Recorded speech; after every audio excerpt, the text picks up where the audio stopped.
Yang pertama, kita coba di brainstorming dulu, coba digali dulu cara berpikir kita supaya benar menempatkan Al-Quran itu sebagai mukjizat, bukan sekedar kita bacaan. Ini bedanya nanti dengan bacaan-bacaan biasa dan juga dengan kitab-kitab suci sebelumnya. Ingat, ada yang hanya sekedar wahyu memberikan penguatan tauhid, ada yang menjadi kurikulum hidup. Nah, Al-Quran ini bukan sekedar wahyu yang mengkonfirmasi keimanan kita, tapi di saat yang bersamaan menjadi kurikulum kehidupan kita sampai kita menghadap Allah Subhanahu wa taala. Itu ada di Quran surah kedua Al-Baqarah di ayat ke-185. Saking istimewa dan tingginya dipilihkan di malam terbaik, di hari terbaik, di bulan terbaik, oleh malaikat terbaik kepada rasul terbaik. Malamnya saking pentingnya, suasana di malam itu dinaikkan semua jenis kebaikan sehingga amal soleh pun naik lebih dari 1000 bulan pahalanya. Itu nanti ada di Quran surah ke-97. Inna anzalnahu fi lailatul qadr. Tuh, kenapa pakai lailah tidak pakai lail? Kalau lail itu hanya menunjuk waktu, di waktu malam. Anda mau tahajud, ambil sebagian waktu malam. Quran surah 17 ayat 79. Wa minal laili fatahajjad bi. Dari sebagian malam, waktu yang cukup panjang itu, ambil sebagian untuk menunaikan tahajud. Jadi lail, layali, lela, lili, ya, lala itu malam. Ibu lili, ibu malam-malam. Kalau pakai ta, lailah, berarti ada yang istimewa di malam itu. Karena itu begitu detil diksi Al-Quran itu, ayatnya ketika menampilkan inna anzalnahu fi lailatul qadr. Berarti ada yang istimewa di malam itu. Ya, saking istimewanya, malamnya berubah suasananya, berubah nilai pahalanya. Wa ma adraka ma lailatul qadr. Lailatul qadri khairum min alfi syahr. Bukan 1000 bulan ya, lebih dari 1000 bulan. Nanti bergantung kadar keikhlasan. Kalau yang berhitung 1000 bulan ya dikasihnya 1000 bulan. Ya, kalau tidak pernah berhitung, Allah berikan pahala tanpa hitungan. Harinya ketika turun itu Jumu'ah, menjadi sayyidul ayyam. Bulannya Ramadan, syahrul Ramadan alladzi unzila fihil Quran. Malaikatnya ketika menerima Al-Quran langsung berubah jadi sayyidul malaikah. Ya, Jibril, Ruhul Amin. Nabi ketika menerima itu menjadi sayyidul anbiya'i wal mursalin. Tidak ada yang menerima Al-Quran dalam suasana apapun kecuali berubah jadi istimewa. Rasulnya jadi istimewa, malamnya istimewa. Tadi Al-Qadar, malamnya diberkahi. Nanti surahnya Ad-Dukhan, surah ke-44 itu ya. Ya, inna anzalnahu fi lailatin mubarakah. Anda bayangkan. Kemudian turun di Mekah. Nah, ini yang mau saya tunjukkan keistimewaannya. Mekah itu jangan dibayangkan saat ini yang ramai, maju, banyak hotelnya dan sebagainya. Ini saya ilustrasikan ya Bu. Pak, ini kanan, ini di kiri ini. Ini tisu biarkan saja. Ini lembah. Ya, ini lembahnya nih. Lembah ini kalau kita membaca dari segi sejarah, peta-peta masa lalu, itu tidak akan pernah keluar dari keterangan Al-Quran. Biwadin ghairi dhi zara'in inda baitikal muharram. Tanahnya tandus, batuannya pekat, tumbuhan jarang tumbuh. Terisolasi keadaannya. Di situ ada yang mulia. Kalaulah tidak ada kemuliaan Al-Bait, Baitullah, kalau nggak ada Ka'bah ini selesai. Diliputi oleh padang pasir, Sahara yang luas. Ini diapit oleh dua kekuatan besar. Di sini ada Romawi dengan imperiumnya. Ya, saking dahsyatnya Romawi, kalau Bapak Ibu nanti ada sempat waktu mengunjungi, itu terbentang Mediterania, ada laut besar Mediterania dari Italia ke Libya, Tunisia sampai ke Turki itu sampai sekarang arsitektur bangunannya peninggalan Romawi masih ada. Saya pernah cukup lama di Tripoli di Libya. Saya kunjungi daerah namanya Leptis Magna. Itu sampai sekarang kolosiumnya, beberapa bangunannya, pondasinya masih ada sampai sekarang untuk menunjukkan betapa dahsyatnya kekuatan Romawi masa itu. Punya peradaban, punya kekuatan. Samping kirinya Persia, Pak. Punya kekaisaran. Ini kan Al-Manar, ya, sifatnya kan manarah. Manarah itu apa? Menara. Menara itu apa? Itu dulu puncak salah satu nilai spiritual tertinggi Persia. Karena ketika mereka mau menyembah, menempatkan api di atas menara.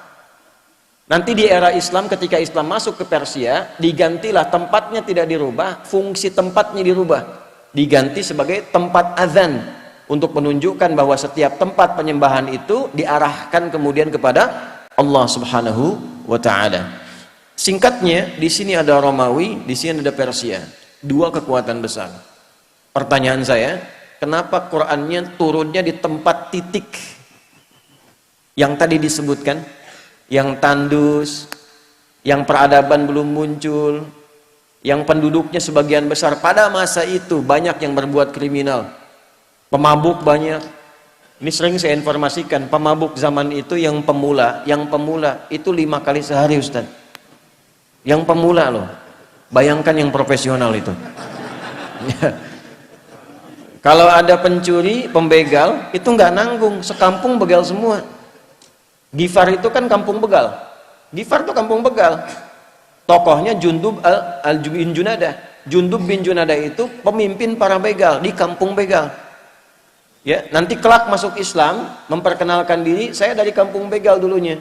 Maka ditambah al di depannya, ujungnya i, Al-Ghifari. Ya, jadi kalau ada yang namanya Al-Ghifari, kampung begal itu dulu.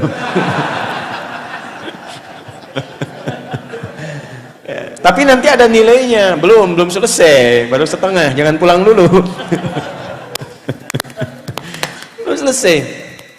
Kalau ada zina, zinanya khatam, semua jenis zina dikerjakan. Anda bayangkan tuh, ya, membunuh itu sudah biasa. Tokoh-tokohnya dikenang sepanjang zaman itu, kenang sepanjang zaman. Itu landscape-nya itu begitu. Ya, keadaan masyarakatnya demikian. Nah, Quran itu kenapa nggak turun di Romawi? Kenapa tidak turun di Persia? Kok turunnya di tempat itu yang terlihatnya tidak ideal? Maka Allah ingin menunjukkan keistimewaan Al-Quran dan keagungannya, yang bisa merubah tempat yang paling nadir dengan maksiat menjadi khairu ummah. Orangnya berubah jadi orang terbaik di zamannya, tempatnya berubah jadi paling makmur yang melintasi zaman. Dan untuk menutup klaim di kemudian hari, pantas Islam pernah maju turunnya di Romawi. Untuk menghilangkan klaim di kesempatan yang lain, pantas Islam itu hebat turunnya di Persia. Tapi ketika diturunkan di tempat yang paling rendah, belum ada peradaban, belum ada kemajuan, maka Allah ingin membungkam siapapun yang menyangkal keistimewaan Al-Quran. Dibuktikan di setiap zaman Quran diturunkan di titik yang paling rendah di muka bumi, masyarakatnya paling kontroversial, maksiatnya paling banyak, bisa dirubah oleh Quran dengan satu kilatan yang luar biasa menjadi manusia terbaik yang dikenang sepanjang zaman. Dan itu dulu orang berubah itu dengan ayat-ayat pendek, Pak, Bu. Ibu kenal Bilal bin Rabah? Ayo, kenal di mana tuh? Atau ya, Bilal itu kan hafalnya baru Al-Ikhlas coba. Tapi kekuatan Al-Ikhlas itu bisa menajamkan hatinya, pikirannya, dan memberi kekuatan pada fisiknya. Diseret oleh tuannya ke tanah lapang yang luas, dalam suasana panas yang tidak biasa. Saya ilustrasikan ya, panas di kita ini masih ada uapnya. Jadi kalau panas kita keluar keringat. Di Timur Tengah itu uapnya tipis, kalau betul-betul panas bisa hilang uap. Kalau hilang uap bukan keringat, itu langsung berubah jadi hitam. Karena uapnya tipis. Jadi kalau Anda simpan kerupuk, kalau di sini mengkerut, di sana terbakar. Ya. Dipanaskan batu, disimpan di dadanya, dalam suasana panas dicambuk, dikatakan irtad. Jawabannya apa? Ahad. Irtad, ahad. Irtad, ahad. Ya, kamu murtad, ahad. Enggak, Tuhan saya esa, qul huwallahu ahad. Itu kalimat satu kata di surat Al-Ikhlas menajamkan hatinya, menguatkan pikirannya, memberikan semangat luar biasa pada fisiknya. Dan datang anugerah Allah. Umar itu Cuma 2 huruf berubahnya. Siapa Umar sebelum masuk Islam tuh? Anda paham semua. Baca sirahnya, baca sejarahnya. Jangan dilihat Umar sekedar setelah masuk Islamnya. Lihat perubahannya. Bagaimana Al-Quran merubah pribadi seseorang menjadi istimewa. Itu kedahsyatan Al-Quran. Umar kan dulu luar biasa sebelum masuk Islam. Bahkan berkeinginan membunuh Nabi kan. Di perjalanan yang sangat luar biasa, sebelumnya Nabi doakan diantara 2 Umar kan, memohon pada Allah kebaikan. Di perjalanan hanya mendapatkan informasi saudarinya masuk Islam. Saat sampai ke tempatnya hanya terdengar 2 kalimat dulu tuh, Toha. Anda bayangkan, Toha itu menajamkan sanubari ya, merasakan frekuensi getaran yang tinggi, itu memperlemah semangat buruknya, tiba-tiba tergetar dan berubah jadi baik. Cuman dengan Toha jadi mulia. Anda sudah Al-Kahfi, sudah Yasin, sudah Baqarahan tuh, belum bisa berubah juga. Nah ini faktornya apa? Kenapa orang dulu mendapatkan cahaya Quran begitu dalam dan merubah tampilan jadi istimewa dan langsung turun kesaksian Allah? Yang mahal tuh ini. Nanti pindah ke Quran surah ketiga Ali Imran ayat 110. Persaksiannya langsung menggunakan bentuk fi'il madhi untuk memberikan inspirasi mudhari. Kuntum khaira ummatin ukhrijat linnasi ta'muruna bil ma'ruf wa tanhauna 'anil munkar wa tu'minuna billah. Ini mahal kalimatnya. Ya, kalian itu benar-benar umat terbaik yang pernah terlahir dan berkehidupan di muka bumi. Jadi teladan. Nah, bagaimana mereka menjadi umat terbaik itu? Ketika mengambil spirit dari Al-Quran dan menerapkan kurikulum yang ada di Al-Quran pada kehidupannya. Jadi Al-Quran itu saking istimewanya bukan sekedar bacaan Pak Ibu. Membaca itu adalah membuka pintu untuk mengetahui isinya. Nah Al-Quran itu nanti ada 3 level.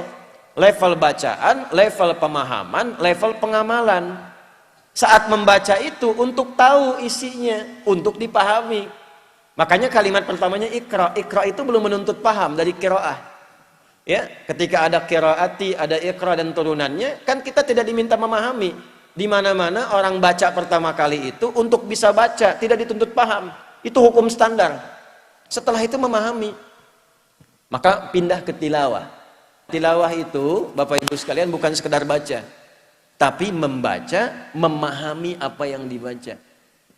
Setelah periode Nabi diisi dengan wahyu, setelah itu dialihkan tahapnya dari qiraah ke tilawah. Ketika ada praktek ibadah dan muamalah, langsung berubah jadi tilawah, bukan qiraah lagi. Ya, contoh, sholat ini. Sholat itu ketika ayatnya turun, berupa perintah penunaian, itu iringan kalimatnya bukan qiraah lagi, tapi tilawah. Buka Quran surah ke-29, Al-Ankabut ayat ke-45. Saya yakin umumnya jamaah hafal tengah-tengahnya, tapi awalnya jarang dibaca. Ini yang tengahnya nih. Innas salata tanha. Apa awal ayatnya? Tuh kan? Awal ayatnya utdu ma uhiya ilaika minal kitab wa aqimis salah. Innas salata tanha 'anil fahsya'i wal munkar. Utslu kata perintah dari kata tilawah. Tala yatslu tilawatan utslu. Wahyu pertama, Iqra bismi rabbikal ladzi khalaq. Setelah terkumpul wahyu ada perintah ibadah, utslu. Apa bedanya qiraah dengan tilawah? Kenapa turun qiraah di awal Iqra bukan utslu? Karena qiraah itu hanya perintah untuk menghadirkan apa yang diingat atau membaca yang di hadapan, tanpa menuntut memahami apa yang dibaca itu. Kenapa wahyu pertama itu Iqra bukan utslu? Karena Nabi Muhammad itu jangankan paham, baca aja nggak bisa. Gitu. Salah kalau tilawah di awal utslu, itu menunjukkan ada bacaan. Makanya Nabi mengatakan Iqra ma'ana biqari. Saya nggak bisa baca, saya nggak punya hafalan, saya nggak pernah sekolah, saya nggak punya guru. Kenapa dibuat Nabi itu oleh Allah ditetapkan ummi? Untuk menunjukkan Qur'annya orisinil bersumber dari Allah. Litakidi ummiyati Muhammad sallallahu alaihi wasallam, untuk menguatkan Nabi itu seorang ummi, untuk menunjukkan pada semesta bahwa Al-Qur'an itu orisinil firman Allah, tidak ada campur tangan Nabi Muhammad di dalamnya. Pernah nggak ngaji ayat Quran yang membimbing bisnis itu apa? Hadis-hadisnya apa? Keluarkan Kitabul Buyu'. Bimbingan dari Al-Quran dan hadis mengantarkan pada bisnis yang sukses dan membahagiakan. Tidak pernah ada sahabat, tidak pernah ada tabi'in, dan orang-orang sukses yang kita kenang sebagai orang kaya luar biasa yang mengamalkan petunjuk itu dalam pekerjaannya, kecuali dagang dan bisnisnya tidak pernah kembali modal. Selalu kembali untung. Tidak pernah kembali modal, selalu untung. Ya, saya mengatakan ini karena saya meriset, Pak. Saya riset, Abdurrahman bin Auf itu pernah saya riset. Dari mulai modal pakaian, mempraktekkan petunjuk bisnis dalam Al-Quran, dipraktekkan petunjuk nabinya, jadi orang paling kaya di masanya, yang kalau kita hitung valuasi hartanya, nilai hartanya di era sekarang, itu saat meninggal mewariskan 14.000 triliun. Utsman bin Affan radhiyallahu ta'ala anhu, asetnya masih ada sampai sekarang.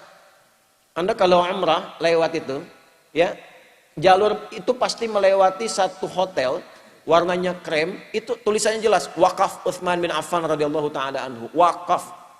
Bisa nggak Anda membayangkan dari satu sumur, ada kebun di situ, satu sumur diwakafkan, lalu berganti masa dialih fungsikan, itu sekarang jadi hotel. Dibukakan akun di Bank Saudi atas nama Utsman bin Affan radhiyallahu taala anhu. Setiap ada penghasilan dimasukkan ke situ, disedekahkan untuk kepentingan umat Islam. Orangnya sudah wafat 15 abad yang lalu, nggak ada orangnya, akunnya ada. Kita orangnya ada, akunnya nggak ada. Mari cek. Nah, itu yang merubah itu apa? Al-Quran. Sehingga sahabat itu, mereka punya passion, punya bakat, dialirkan dan jadi pilihan. Kan 4 ya, Anda tinggal lihat di 4 ini. 1 kedudukan, ilmu yang kedua, 3 harta, yang keempat tenaga. Anda mau pilih yang mana? Tentukan salah satu. Tentukan salah satu dari 4 ini. Ya, di kedudukan, silakan. Ya, dari yang paling tinggi misalnya dari presiden, jadi gubernur, jadi wali kota sampai ke bawahnya terus gitu. Nanti lihat belajar pedomannya bagaimana jadi pemimpin yang baik, turunkan. Maka di situ kita punya tokohnya, ada Abu Bakar, ada Umar dan turunan-turunannya, sejahtera. Setiap di copy paste di generasi setelahnya makmur. Karena memang tidak dibatasi di waktu tertentu. Silahkan Anda cek. Di era Umar bin Abdul Aziz kan bukan eranya sahabat. Hebat juga. Luar biasa juga, sampai masa keemasan dibawa. Terbalik ketika Qur'annya ditinggalkan, malas ngajinya, hadisnya jauh, selesai. Jatuh. Silahkan cek dalam sejarah. Masa-masa keemasan orang-orang Islam pada masa itu ketika dekat dengan Al-Quran. Ulamanya masih didengar, dijaga, diamalkan, ilmuwan makin banyak, sampai ke Andalusia, sampai di Iberia, sampai Mensibwa, sampai disebutkannya peradaban Islam di Spanyol, peradaban Islam di Portugal, peradaban Islam di A, B, C, dan sebagainya. Kapan? Ketika dekat dengan Al-Quran. Ketika Qurannya mulai jauh, mulai sibuk dengan dunia, jatuh. Nah ini yang mau saya tekankan di bagian yang pertama. Ilmu silahkan, kita punya tokohnya. Ada Ali bin Abi Thalib, ada sahabat Abu Hurairah radhiyallahu ta'ala anhuma jami'an. Ya. Kemudian di babnya apa lagi? Harta, ada Utsman bin Affan, Abdurrahman bin Auf, ada Talhah dan sebagainya. Bab tenaga siapa? Ada Bilal bin Rabah. Apa Bilal pernah dikenal sebagai crazy rich di zaman Nabi? Tidak. Bagawan pengetahuan? Tidak. Punya kedudukan? Tidak. Apa pekerjaannya? Adzan. Tapi pernah nggak Anda mendengar begini? Bilal cemburu pada hartanya Utsman? Pernah? Tidak. Bilal cemburu pada ilmunya Ali? Pernah? Tidak. Kenapa? Karena mereka sudah memutuskan pilihan. Saya memilih yang ini sebagai bekal pulang kepada Allah. Jadi nggak ada cemburu pada yang lain karena punya jalan hidup. Saya memilih adzan. Kenapa? Karena saat adzan Allahu Akbar, Allahu Akbar.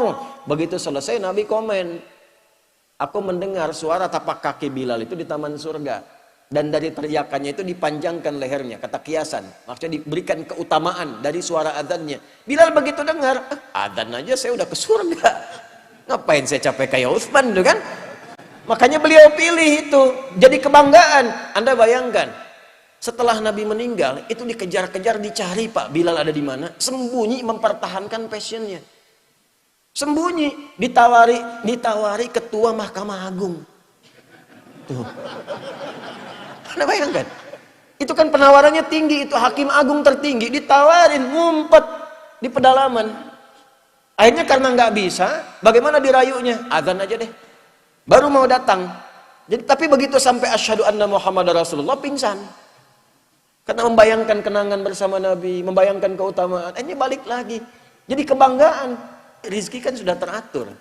Asal Anda bergerak, Allah kirimkan. Profesi itu kan cuma perbedaan dalam mencarinya saja. Yang dosen, yang arsitek, yang dokter, itu cuma perbedaan dalam mencarinya. Kuota rizkinya teratur. Walladzi qaddara fahada. Telah ditetapkan, diberi petunjuk, tinggal ikhtiar, rizki dapat. Jadi biasa-biasa saja. Orang dulu tuh biasa-biasa saja, menganggap Abdurrahman bin Auf biasa-biasa saja. Kata Nabi, ya, ini kalimat yang sangat viral ini. Kalimat sangat viral. Beliau itu tidak khawatir dengan orang Islam yang kaya, karena kaya itu biasa saja. Yang khawatir itu yang tak mampu memanage kekayaannya. Jadi biasa-biasa saja, tidak usah berlebihan. Sama saja dengan yang ngambil tenaga, dengan yang ngambil ilmu, dengan yang ngambil kedudukan. Yang membedakan cara memanage, cara mengolahnya.